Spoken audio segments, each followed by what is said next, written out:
Kumusta kumuntanan? Hinaut pa unta nga ang Ginoo magkauban kanunay kanato samtang kita magatuon sa pulong sa Ginoo. Sa dili pa kita magsugod, gusto lang kong magpasalamat sa tanan nga mitabang aron nga kita makapaminaw, kita makatuon sa pulong sa Ginoo. Daghang usab salamat sa mga kauban nato nga sila ang nagluto, nagpreparar para makasnacks ang uban. So daghang salamat sa tanan. Sa dili pa kita magsugod atong hangyoon nga ang Ginoo mag-uban kanunay kanato. So magampo kita og atong isalig ang tanan, atong ipiyong ang mata og iduko ang atong ulo. Dako kayong respetar sa atong Ginoong Hesukristo. Magampo kita. Among amahan nga mao'y gabuhat sa langit, sa tanan, mao'y gabuhat sa kalibutan, mao'y nagpadala ni Hesukristo aron nga kita maluwas sa atong mga sala. Daghang salamat Ginoo nga ang imong pulong mulungtad sa kahangturan og ang imong pulong relevant gihapon bisan o gisulat ni 2000 na katuig karon ang New Testament apan ang prinsipyo magamit gihapon kanunay. Ginoo, samtang gatuon kami sa imong sermon, akong giangkon nga kulang ako sa mga pagtuon. So nagahangyo ako nga ang Espiritu Santo mao'y magagiya kanamo, mao'y magatudlo kanamo. Hinaut pa unta nga kini mabutang sa among tagsa ka kasing-kasing aron nga magamit namo kini sa adlaw nga among gikinahanglan. Kining tanan among gipangayo sa ngalan ni Hesukristo nga among manluluwas. Amen. So muadto na kita sa kapitulo 7 sa sunalat ni Matthew. Atong gitun-an gikan sa kapitulo 5 sa isog 7 nga si Jesus nag-sermon sa dina sa gamay nga bungtod. So karon ang kapitulo 7 maoy culmination, maoy pagkahuman sa iyang sermon. So atong tan-awon kung unsay atong makuha sa principle nga gitudlo ni Hesukristo. Sa versikulo, guys, naana ba mo dinha sa kapitulo 7, versikulo 1. Sa usang simana, ang speaker nato very interesting. So mao akong gipadala tungod kay ang iyang message, ang iyang mensahe mao nga the Bible is the Word of God. Ang Biblia mao'y pulong sa Ginoo. Wala na ilaing pulong din sa kalibutan nga atong makita sa pulong lang sa Biblia. Mingon usab siya nga it's the source of information. So ang pulong sa Ginoo na dinha makita nato ang information sa Biblia. Source of salvation. May tinubdan sa kaluwasan ang pulong sa Ginoo.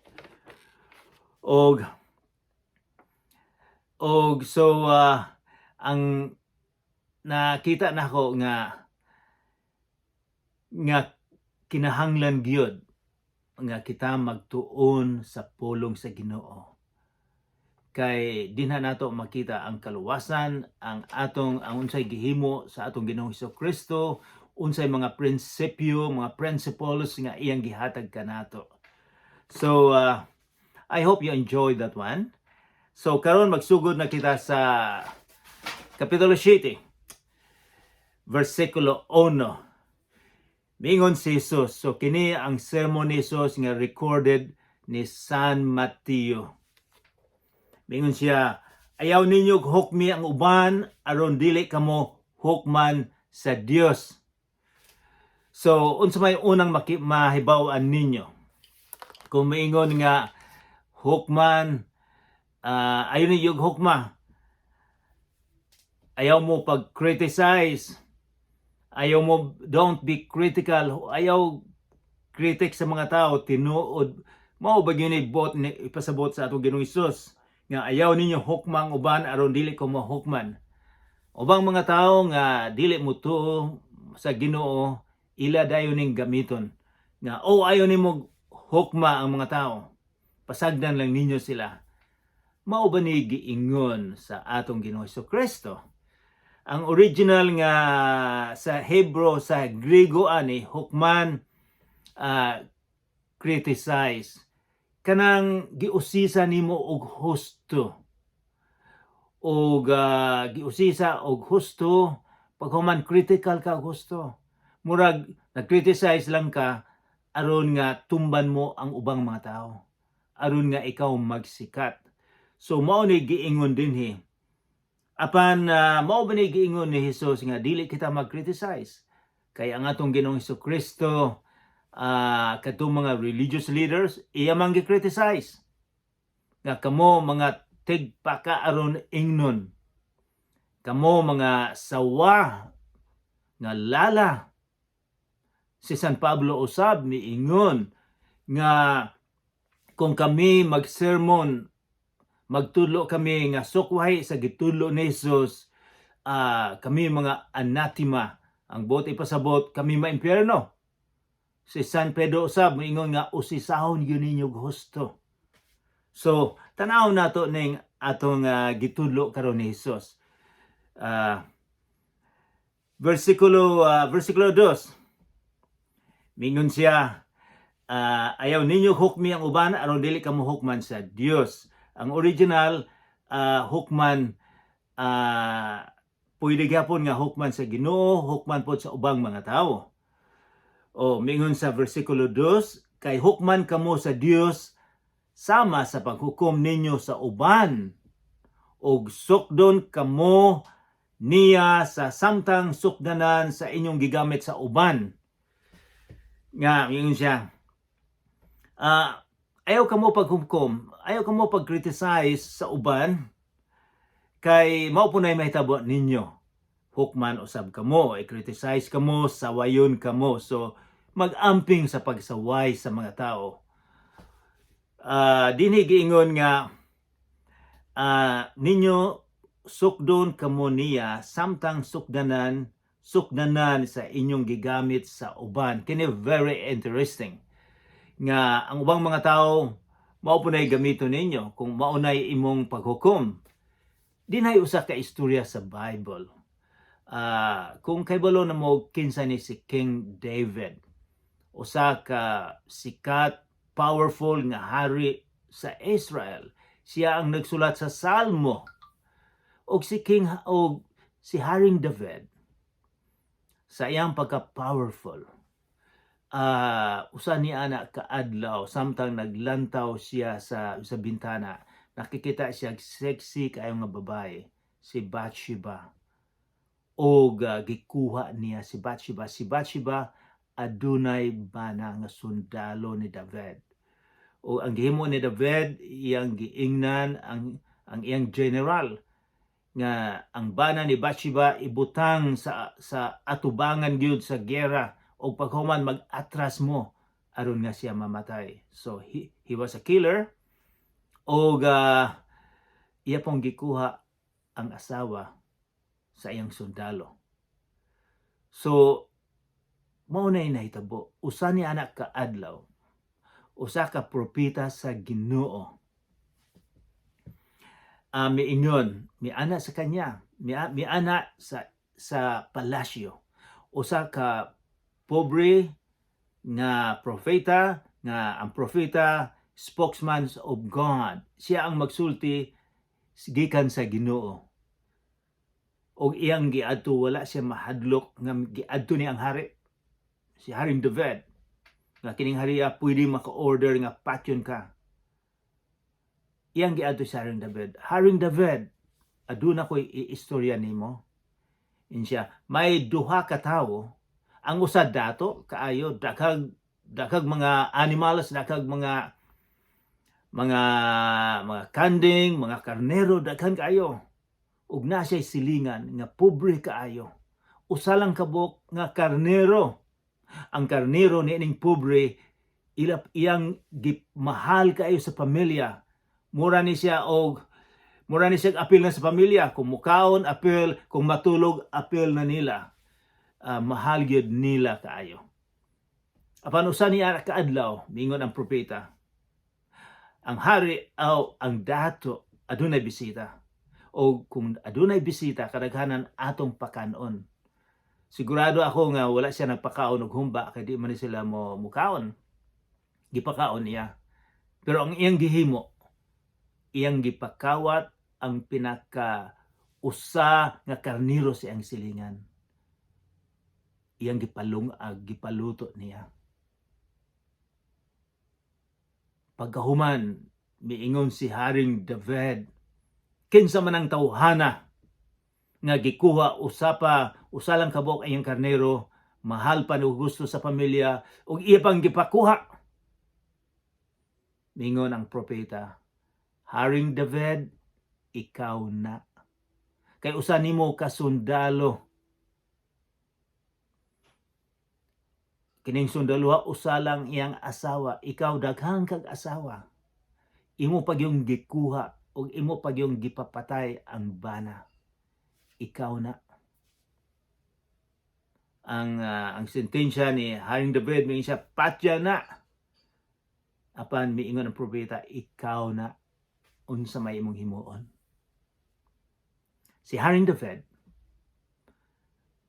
sa kapitulo sa pagsulat niya sa Salmo kapitulo 51, naghinulsol siya pag-ayo sa Ginoo.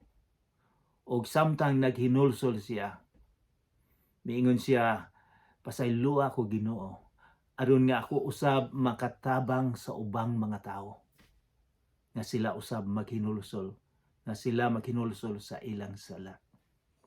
So, bantayan nato na. Versikulo 3. Nganong nakita man nimo ang puling sa imong isig katawo, apan wala ka magtagad sa truso diya sa imong mata. So, minsa kanang ubang mga tao daling mo criticize, mingon siya ayaw ninyo hukmi ang uban, maghukom dayon. O miingon versikulo 3, nganong makita man nimo ang puling sa isig katawo, apan wala ka magtagad sa truso diha sa imong mata. Unsa man ning gisulti ni Jesus, miingon siya kanang usa ka tawo adunay puling, adunay gamay sigurong kahoy nga may natusok ang mata. O kining usa ka tawo nga naghukom, ingon siya ayaw tagda tong gamay, katong gamay nga puling sa usa ka tawo. Tagda ang imong kaugalingon. Kay ikaw, dili lang ang puling nimo dako kaayo, 2x4, 2x2 ang naa sa mata nimo. Ingon si Jesus, dili nimo makita tungod kay ikaw may sala man usab.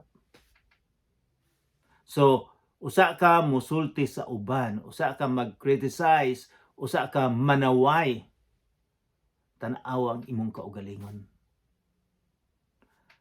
Tan-aw ka imong kaugalingon ka ikaw makasasala usab. Dili nimo makita, ang makikita mauna nga ang maayo gud nga mag-criticize ang Ginoo. Kay ang Ginoo makita man kung unsay sulod sa kasing-kasing sa usa ka tawo. Kita mga tao di man nato makita unsay sulod niya sa iyang kasing-kasing.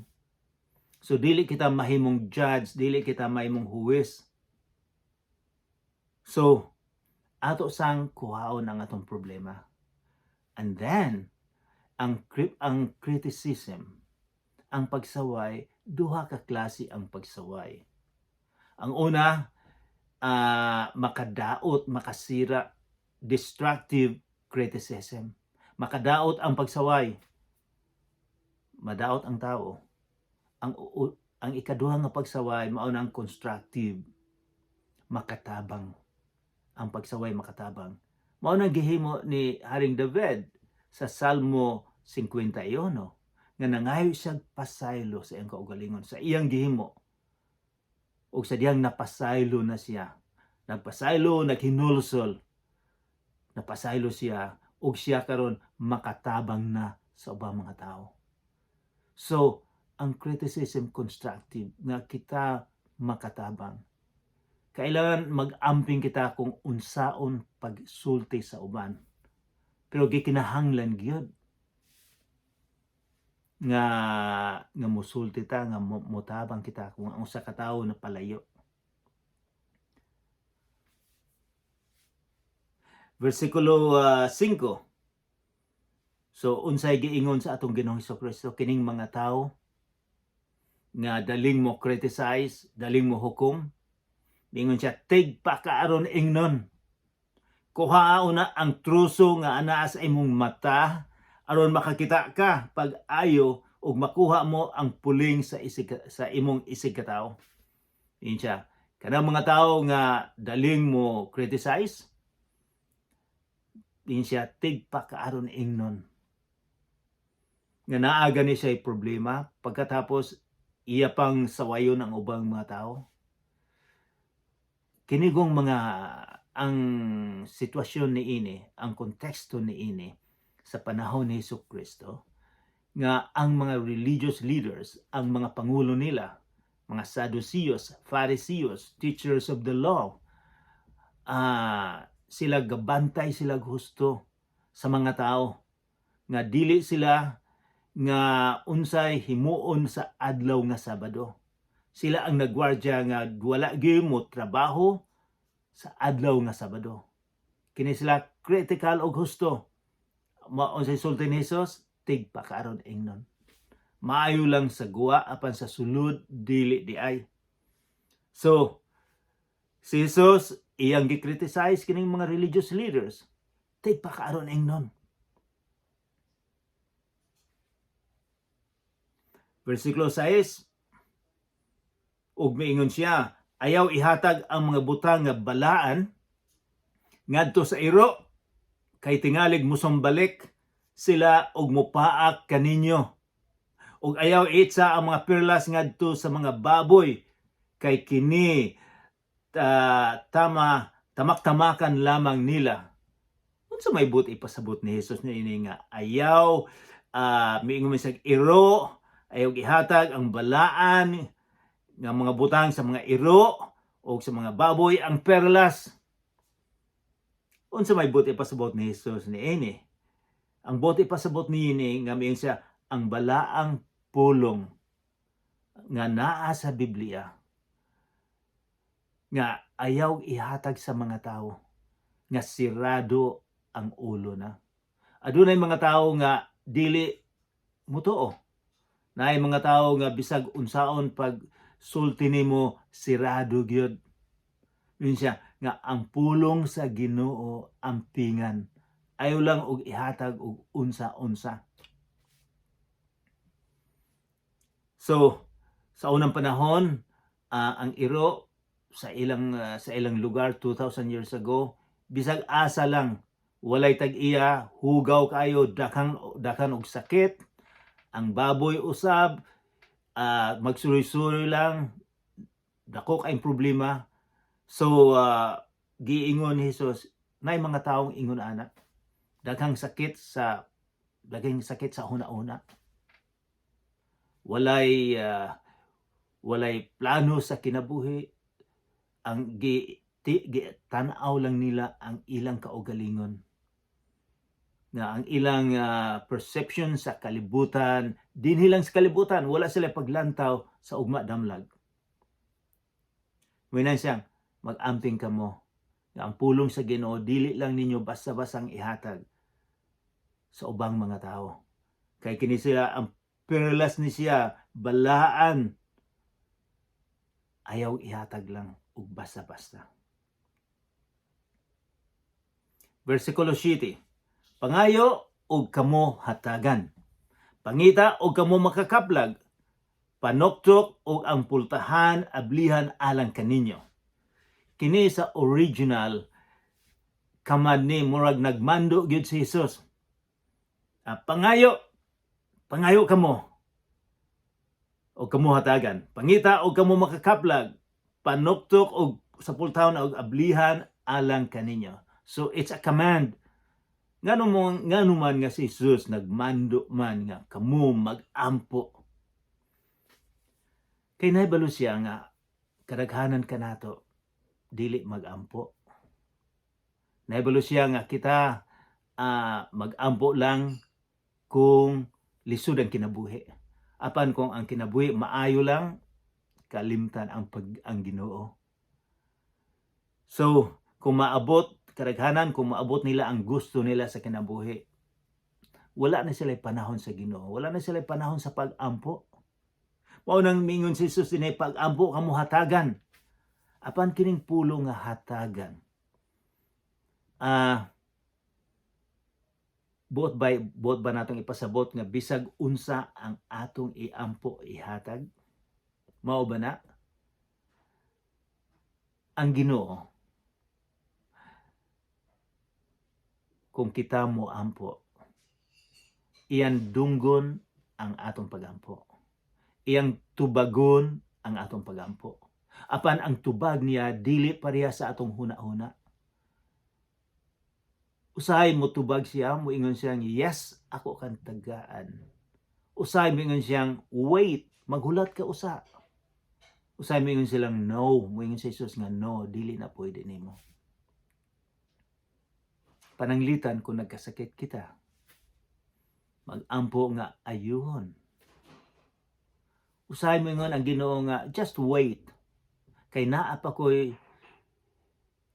isulti nimo, naa pa ko'y usa ka leksyon nga kinahanglan ikaw mahibalo. Kay usahay kung lisod ang kinabuhi, di na ta muduol sa Ginoo, di na kita mag-ampo. Sumao na nga hatagan kita usahay og sakit sa kinabuhi.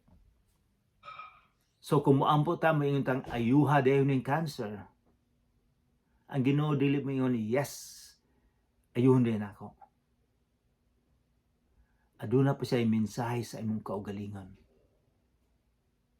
nga atong mahibaw-an, nga atong magamit sa kinabuhi, nga kita musalig pa sa iya.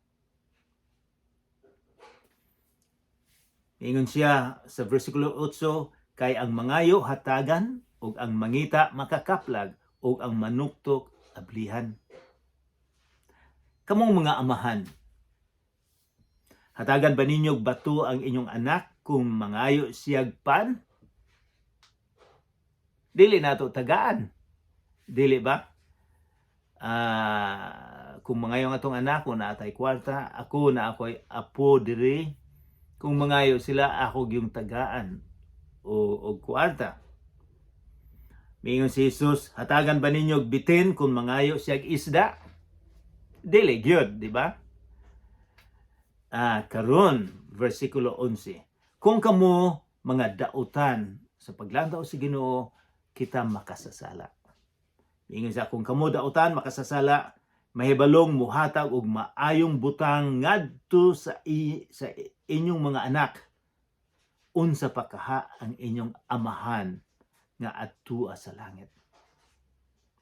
Muhatag gayud siya sa mga maayong butang ni adtong mangayo kaniya. So adunay pulong muhatag gayud siya sa mga maayong butang. Dili mga butang nga paglantaw nato maayo. Maayong mga butang, kundili ang paglantaw sa Ginoo nga maayo. Kung ang atong gipangayo moingon nga ako gusto kong mangayo nga aduna ko'y duha ka asawa, exaggeration, dili na ihatag sa Ginoo. Or kung miingon kang nga gusto kong mahimong dato aron nga ako makalibot sa tibok kalibutan, mao ba nay tuyo sa Ginoo nato? Mao ba nay plano sa Ginoo nga kita mo ampo nga kwarta lang atong hunaon-naon? Usahay mo hatag siya apan sa plano niya nga tan-aw niya ang tao nga unsa may himuon ni ini. Ang dinhay among dinhay among gitabangan na sobra sa 100 kalibo para makatabang unta niya to. Apan iyang giusik-usikan ang kwarta. Among giingnan ayaw og iwaldas dinha sa Bitcoin or unsa nang mga magic, mga scam apan iyang gigasto didto. So dili makatulong, wala makatabang niya. Mausab na kung naatay pangayon sa Ginoo nga sa paglantaw sa Ginoo nga dili maayo nato, dili ni ihatag. Kadto lang makaayo nato sa iyang paglantaw. Makaayo mao iyang ihatag. Versikulo 12, buhata ngadto sa uban ang buot ninyo nga ilang buhaton nganha kaninyo. Kini ang kahulugan sa balaod ni Moses o sa pagtulunan sa mga propeta. Nganong gibutang man ni Jesus dinhi sa versikulo 12? Kini popular kay ni sa wala pa ang atong Ginoong Hesukristo. Mga philosophers sa China, sa Greek, naana ning idea nila. Ang ilang gihimo, mingon sila ayaw og buhata sa uban kung dili ka gustong buhaton na nimo, nila ninyo. Puro negative ang ilang paglantaw. Apan ang kang Hesus, mingon siya, buhata ngadto sa uban ang buot ninyo nga ilang buhaton nga na kanimo. It's positive. Ikaw ang mag-una pagbuhat. So, maunay gisulti sa atong Ginoong Hesukristo nga aron nga dili nimo, aron nga dili ka insultohon, ayaw pang insulto. Minsan ayaw pang insulto aron nga sila dili mang-insulto nimo. Don't be critical aron nga sila dili magkritisa nimo. So daigon nimo ang usa ka tawo aron nga usab ikaw daigon. So ang buti pasabot nga ikaw ang mag-una aron nga sila mobalos kanimo. Kung maayo kang tawo, kung dili ka insultador, dili po ka insultuhan nila. Kung ikaw maluluyon, napoy mga taong maluoy nimo. Sumao ni giingon sa atong Ginoong Hesukristo. Utro na ako, mingon si Jesus, buhatan ngadto sa uban ang buot ninyo nga ilang buhaton nganha kaninyo. Kini ang kahulugan sa balaod ni Moises o sa pagtulunan sa mga propeta.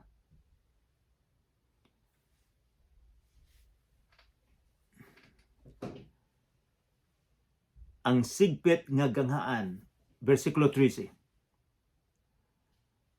Sa inyong pagpangita sa dalan sa kinabuhi, kay kita dinhi sa kalibutan bisita lang ta. Dili ni permanente nato na ay lugar nga gi-prepare sa Ginoo. Duha ka klase ang kinabuhi nga giingon ani. Kinabuhi nga muadto sa impierno, kinabuhi nga muadto sa langit. Atong tan-aw ni. Ang miingon si Jesus, sa inyong pagpangita sa dalan sa kinabuhi. Kung kita nangita sa dalan nga makaadto ni anang lugar, mingon si Jesus, sulod kamo sa sigpit nga ganghaan. Kay ang lapad, mingon siya, musulod gyud mo sa sigpit. Bisag lisod na, mingon siya, ang lapad kaayo nga dalan ang ganghaan, og sayon nga dalan paingon man sa kalaglagan. So si Jesus miingon nga naagyoy kalaglagan. Impierno. Kadaghanan kanato miingon, kadaghanan mga tawo miingon nga ang Ginoo, He is a God of love. Ginoo sa gugma. Dili niya gusto nga ang mga tawo moadto sa impierno. Apan dinhi atong mabasa si Jesus miingon gyud nga ang dalan paingon sa kalaglagan. Ang sa English na sa impierno. duha ka dalan. Gamay nga dalan nga lisod kaayo, nga jutay lang moagi kay lisod man. Ug dako kaayong dalan, daghang moagi sayon, murag you can do anything you want, na makayon kang bisag unsay akong himuon moagi ko dinho sayon kaayo. Ang akong panahon, ang akong kwarta, ang akong abilidad, bisag unsay akong himuon kay makaadto man gihapon ko. Naay uban moingon nga ang dalan paingon sa langit daghang dalan makaadto gihapon sa langit. Mao nay paglantaw sa uban, mao nay mga liberal thinking. Apan si Jesus moingon gyud nga duha lang ka dalan dinhi sa kalibutan. Ang usa paingon sa langit sa kinabuhi nga walay katapusan, nga uban ang Ginoo, o ang usang dalan sa kalaglagan.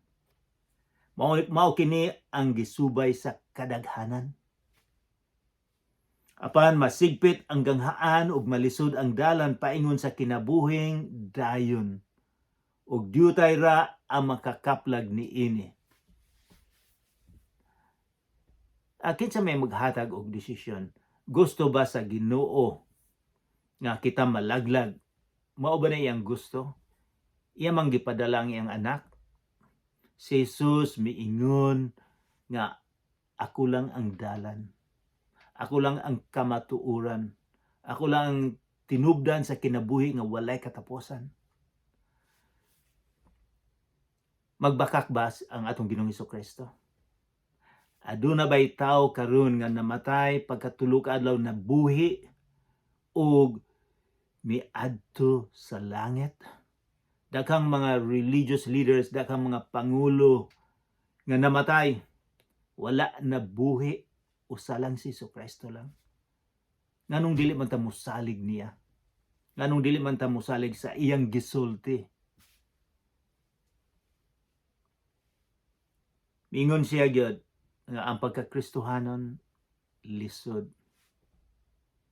Nganong lisod man? Mingon siya, jutay na makaadto. Siya ba ang nagtulod? Si Jesus ba ang nagtulod? Nga kamo moadto mo sa dalan nga dako kayo?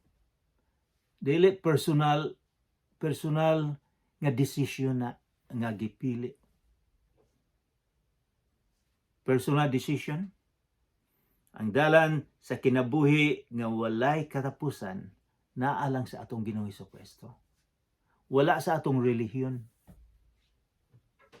Wala sa ubang leadership nga moingon nga mosunod mo kanako, may kinabuhi mo nga walay katapusan.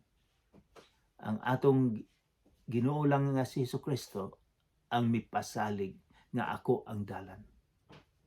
Mingon siya, kung kamo mo salig kanako, kung kamo mo tuo nga ako nagpakamatay kaninyo, kung kamo mo tuo nga kamo makasasala, mangayog pasaylo, siya makapasaylo. Mao ni gitulo sa atong Ginoong Hesukristo dina sa bungtod nga kining mga tao nga miangkon nga sila makasasala. Mga tao nga mapainobsanon. Mga taong nag-antos para sa gospel, sa iyang pulong, sa iyang plano sa kinabuhi. Mao ni iyang gitudlo kanato. So, bantayan nato. Ayaw tuo nga ang tanan makaadto sa langit. Kay mahimong bakakon ang atong Ginoong Hesukristo. Miingon siya, dili ang tanan. Ug miingon siya, jutay lang. Daghan ang muadto sa impyerno. So, unsa may buhaton nato nga karon? Hinaot po unta nga kita mosalig sa atong Ginoong Hesukristo, nga kita makahibalo nga kita makasasala, maghinulsol, ug atong imbitahon ang Ginoo nga mosulod sa tagsa-tagsa nato kakasing-kasing. Siya may pasalig nga pagbalik nga kita dalhon niya dito sa langit, nga kita makapuyo sa lugar niya. magampo kita. Amahan namong langit noon, daghang salamat nga ikaw nagpasalig nga imo kaming luwason sa kalaglagan.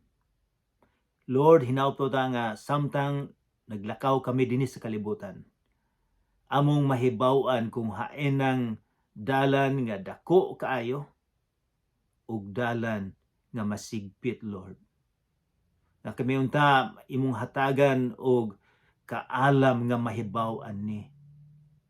Hinaut pa unta nga ang among desisyon sa among kinabuhi mao ang pag-alagad nga kanimo. Lord, tudloa kami sa pag-ampo nga makita namo kining dalan nga masigpit, Lord. Hinaut pa unta nga kining tanan nga among gitun-an karon maka butang sa among kasing-kasing, maka-epekto, adunay epekto sa among kasing-kasing. Kay lisod kayo nga imong gitudlo. Apan kung kami mosalig gana kanimo, imo kaming hatagan og strength. Hatagan nimo kami kaalam sa pagpili kung haay dalan ang among sundon. Hinaut pa unta nga ang naminaw karon imong panalanginan kung aduna sila sakit, Lord, nagaampo ako nga imo silang ayuhon. Sa ngalan ni Jesucristo nga among manluluwas. Amen.